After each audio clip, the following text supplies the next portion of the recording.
My sister-in-law caused Thanksgiving drama but refused to own up to her mistakes.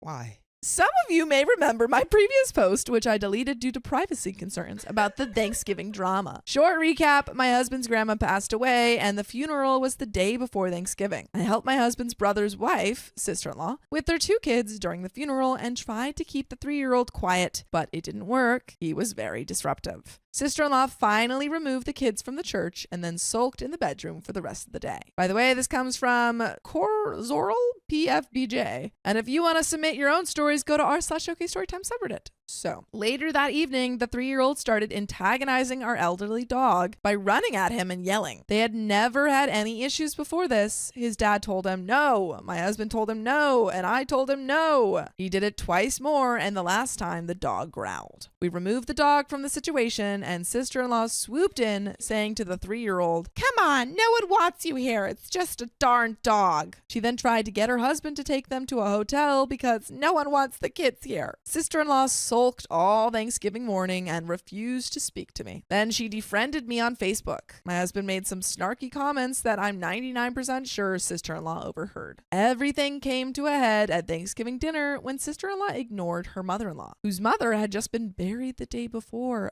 and in whose house we were staying. My husband lost his temper and yelled at her, "I'm sorry that OP tried to keep your child quiet at a funeral. I'm sorry that we tried to keep our dog from biting your son. You can be mad at me, but don't take it out on the family, and especially not my mom." Good on OP's partner. I agree, although I am admittedly a little out of the loop because I was making sure Jive Turkey's not racist, and it's not. It's not. Sister-in-law got angry and yelled at him and me, saying that we have no value because we have no children. More yelling followed. Sister-in-law and her family left, saying they were never coming back. Mother-in-law was in tears, thinking she had lost both her grandchildren and her mother within 5 days. She literally begged my husband and me not to leave. Obviously, we stayed. The general consensus on how to proceed is don't engage. There's nothing to apologize for. She's acting immature. My husband probably should apologize for making snarky comments, but overall, sister-in-law was the one creating drama, acting inconsiderate towards mother-in-law, and making a funeral about herself. Since then, it's been completely radio silence until today. Sister-in-law sent my husband this email. OP's husband, you may not like me either, but what happened during Thanksgiving was sister-in-law, was a disaster, and I feel bad that it happened. As a mother, I will not let anything or anyone hurt my kids, and I will always be their protector, their defender, and be there for them. We didn't handle the situation very well regarding 3-year-old's behavior during the funeral service or just in general while being in the house, but we also have to remember that he's 3 years old and doesn't know any better when it comes to handling his own behavior, let alone being quiet at a funeral service. And that's why you as the parents have to know better. Emotions were high. Everyone was stressed out and things just got out of hand. I'm reaching out to you to apologize in hopes we can all move forward. I know it will take time, but I don't want 3-year-old to think he doesn't have uncle,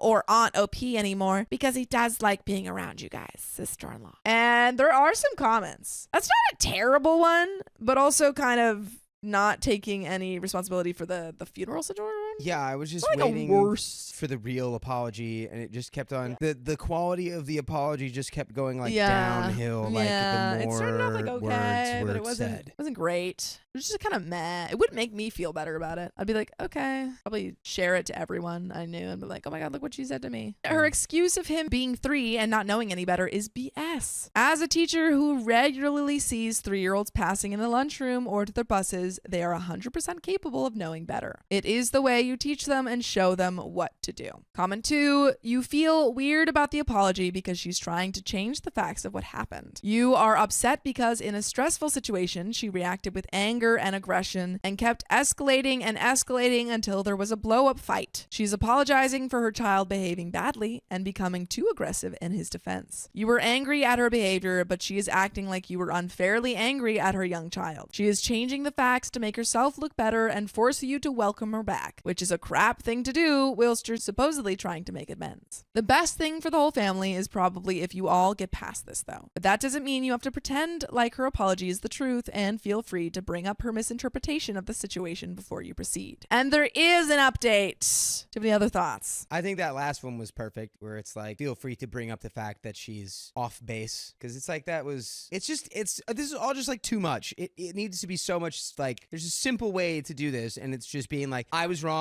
I made a mistake, please forgive me, like, shouldn't have reacted that way. Yeah. Instead, it's like that, but then all this other stuff around it where it's like, but actually, I'm perfectly justified in everything that I've done. So it's not really my problem. Right. So after sister-in-law sent that very toxic apology, my husband was very upset about it, and so was I, after I took some time to process and read all of your very helpful comments. He decided not to write back right away and to take some time to think about an apology. We usually email back and forth during the work week to talk about stuff, and I sent him a summary of what I had gleaned from your help, which was borrowed heavily from someone else. This isn't an apology. She doesn't seem contrite, and she's reframing this as, I'm sorry for wanting to take care of my child. No, that is not what this is about. She acted entitled, petulant, immature, and boorish. We're not expecting a 3-year-old to be perfectly behaved at all times. It's her attitude and actions that we take issue with. Your mom, my mother-in-law and sister-in-law's mother-in-law, deserves a real apology. It wasn't fair to her to make her mother's funeral more stressful. It wasn't fair for her to have to face losing her mother and her best friend, and potentially her oldest son and grandchildren in the space of 2 days. It wasn't appropriate for sister-in-law to ignore her and give her the silent treatment because sister-in-law was upset with us. If she was legitimately upset with the way that I interacted with 3-year-old during the funeral, she needed to pull me aside and have an adult conversation about it and ask me to not do those things and explain why. If she was upset with the way that both of us interacted with 3-year-old about the dog, then she needed to pull us aside and have an adult conversation about it and try to resolve whatever it was that she was upset about. She should have included me in that email or sent me a separate apology. Not including me in the greeting, not including me on the email, deleting and blocking me on a Facebook is still giving me the silent treatment that she started at Thanksgiving. You and I are a team. I am part of this family too, and this situation involved both of us. Looking back on this, I'm not sure how valid this point is about me giving me the silent treatment. I'm not sure if she even has my email address, although she certainly has my phone number. I do kind of feel like sister-in-law is leaving me out on purpose, but I don't really have any evidence other than the fact that she didn't include me in the apology at all, other than the last sentence with the emotional manipulation part. Saying, you have no value because you have no children, is a crappy thing to say and a horrible thing to believe. What about the millions of people on this earth who are unable to have children? Is she saying that those people are worthless? Is she saying that human beings are only valuable if they reproduce? What if her own children grow up and decide not to have kids? Would that mean that her children have no value? That is horrible. That is not okay. This was an extremely hurtful thing to hurl at us, and she needs to apologize for saying this. And although this probably won't happen and isn't really our place to tell her, she needs to examine her own beliefs and think about what made her say that in the first place. Obviously, a 3-year-old isn't going to be as well behaved as a first grader, but children and toddlers aren't exactly stupid. They can understand social cues way better than they can speak or throw a ball, for example. Look at 3-year-old's cousin who is the same age. He was at the same funeral in the same pew, and he was perfectly well behaved because his parents brought quiet toys for him and taught him how to behave. On top of that, the whole, it's just how 3-year-olds are, and there's nothing poor little me can do about it, is just a really crappy attitude to have when you're raising a child. I mean, also, if he was crying, you take him outside. Right.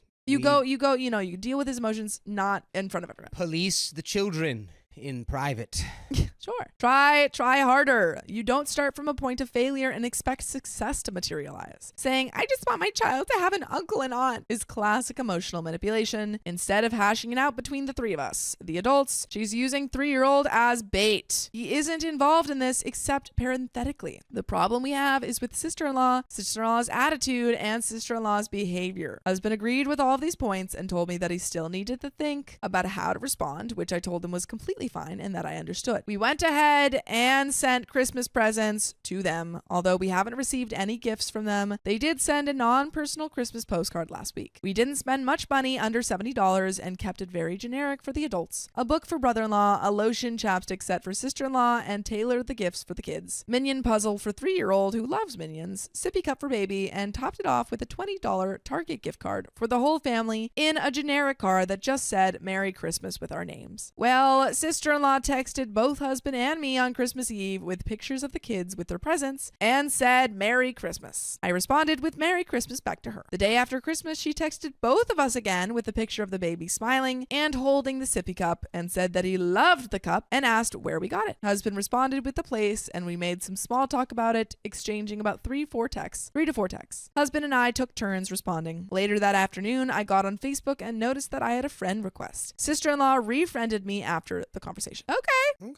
Some progress. A little bit. That's something. Somewhat. I'm uncomfortable with accepting her request until my husband responds. I told him that she had requested to be my friend again and told husband that I didn't want to accept until he responded. He agreed that I shouldn't accept until he responds, but that he wasn't sure what to write. I suggested using a version of the following response. Thank you for writing and apologizing. To be clear, none of us were angry at 3-year-old. We were frustrated and hurt by your behavior. It was a hard few days for all of us, especially my mom, and your behavior really hurt feelings, especially the way you treated mom during dinner and then shouted at us about not having children. Yeah, I feel like the initial apology was her being like, oh yeah, you just hate my 3-year-old. And everyone's like, no. Right. You behaved badly. Right. Your 3-year-old was a 3-year-old. Right. You are an adult. No one here hates the 3-year-old. They're 3. Yeah. We understand that it was a stressful time, but it is not okay for you to treat the family that way. In the future, if you're having an issue with either of us, please pull us aside so we can have a private conversation and work it out then and there. We appreciate you reaching out, and we agree that we should all move forward together. Glad that you all enjoyed your Christmas gifts. Thanks for the pictures. He read it and thought it was a good start to a letter and said that he would tinker with it, but that he wasn't ready to send a response yet. I'm a bit frustrated with this because I don't want to offend sister-in-law by letting her friend request it and starting a whole bunch of new drama. But I also am not going to accept it until husband sends a response. To me, accepting her friend request feels like a tacit acceptance of her apology. In some ways, I wonder if we shouldn't have sent gifts or responded so much to her texts. However, I do want to make peace, so I do think it was good that we did those things. At least she can't say we weren't civil. I'm not sure why my husband is dragging his feet so much. I think it's probably because this is the first time in 10 years that he's really stood up to her and not let her get away with throwing a fit. He's also a peacemaker and very non-confrontational, which I think is playing into. I completely understand needing time to process and thoughtfully compose a response, but it's been 2 weeks since sister-in-law sent her apology, and I would like to get this resolved. Am I being ridiculous? Should I just go ahead and accept her request? I really don't want to until husband responds. Should I let my husband take things on his own timeline, or should I continue to encourage him to respond? The only reason I'm feeling pressure to resolve it is the Facebook thing. Should I just let that go? And there is a second update, I think, to finish off this story, but what do you think? Let it go? We're getting lost in the sauce here,